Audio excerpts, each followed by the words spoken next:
Hi, Guy, and welcome to my kitchen. Welcome to your kitchen. What are you talking about? This is my segment. Yeah, this is the special report right here as part of Missouri Healthy Schools. My name is Guy Danhoff, and I am joined by none other than Lisa Farmer.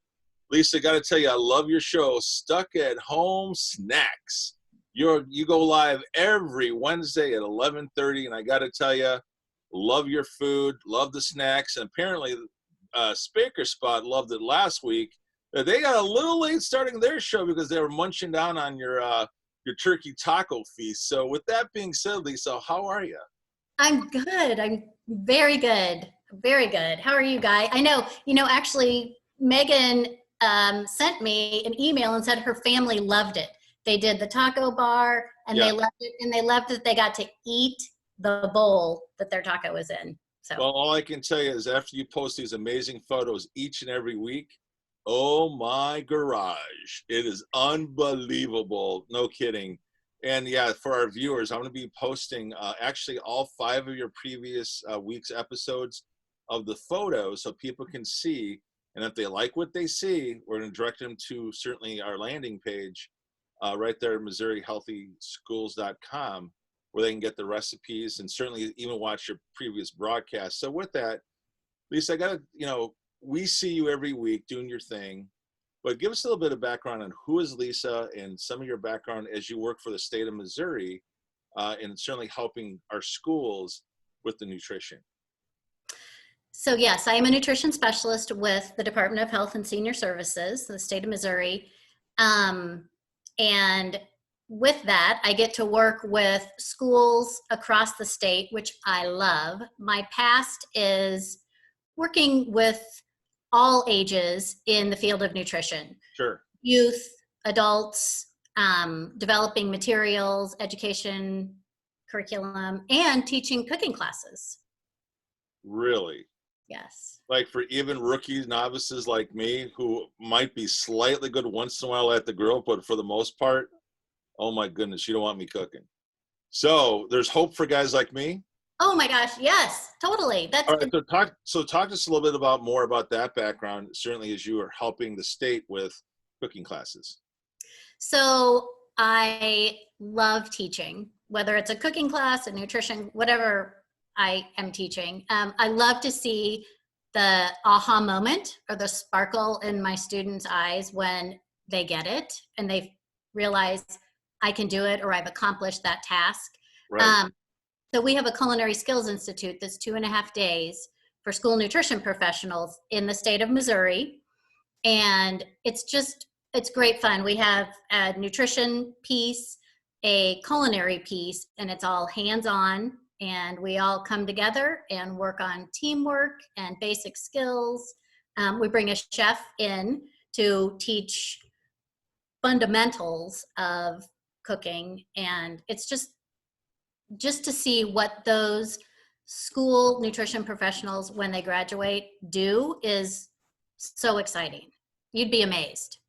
Well, look, I don't know why I would be so amazed after seeing what you create. If you're the one teaching them, I can only imagine what your students are doing. And so I kind of want to pivot a little bit. And if you could maybe frame for the viewers, Lisa, nutrition, let's just face it, there's so much information out there today.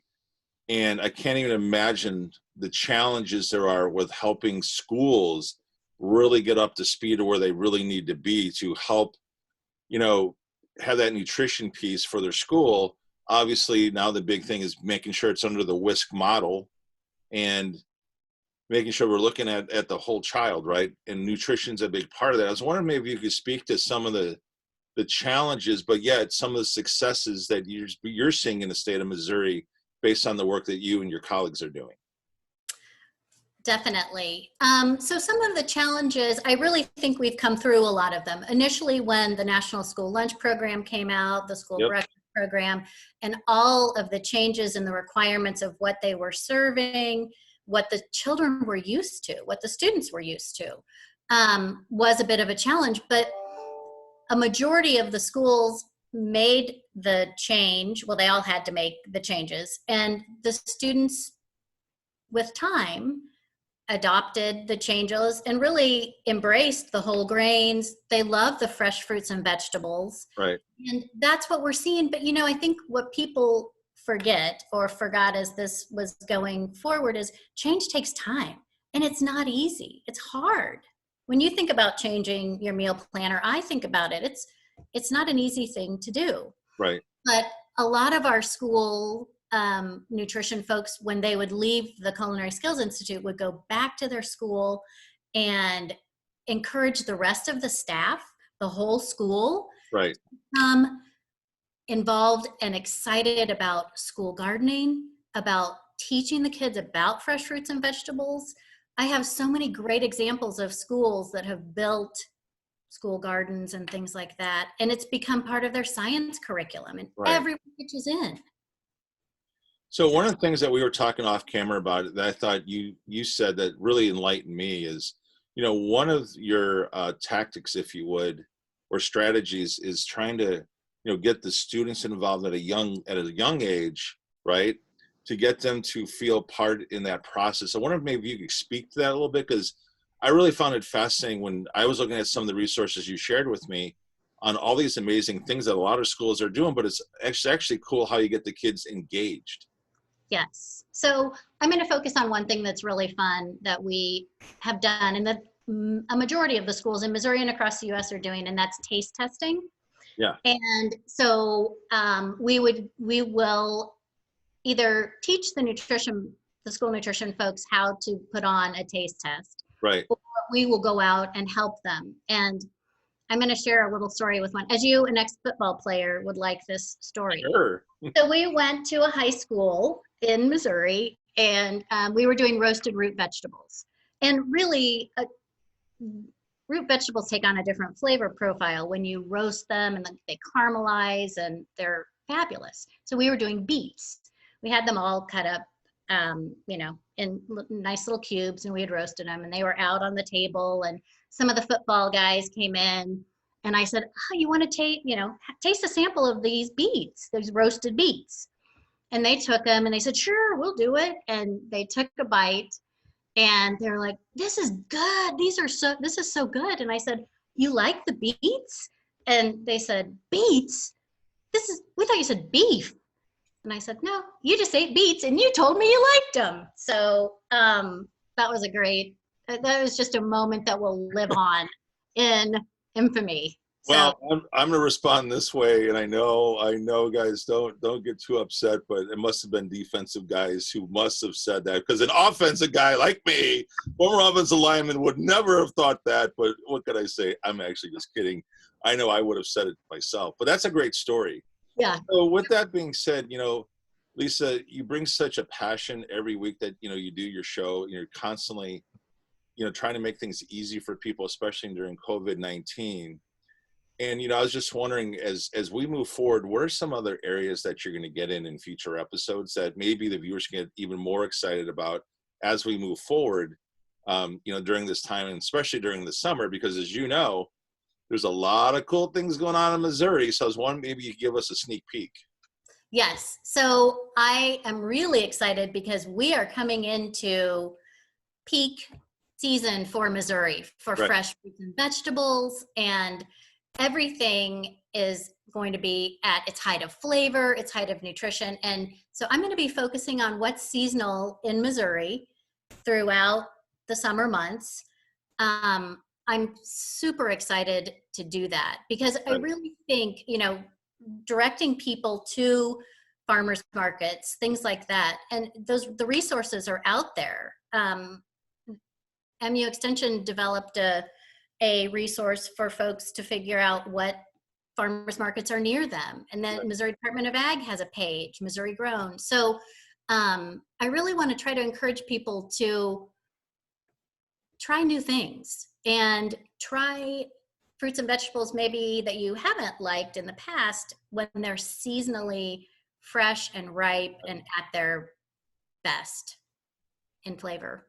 All right. So is there any truth that maybe even next week we might take a sneak at your garden?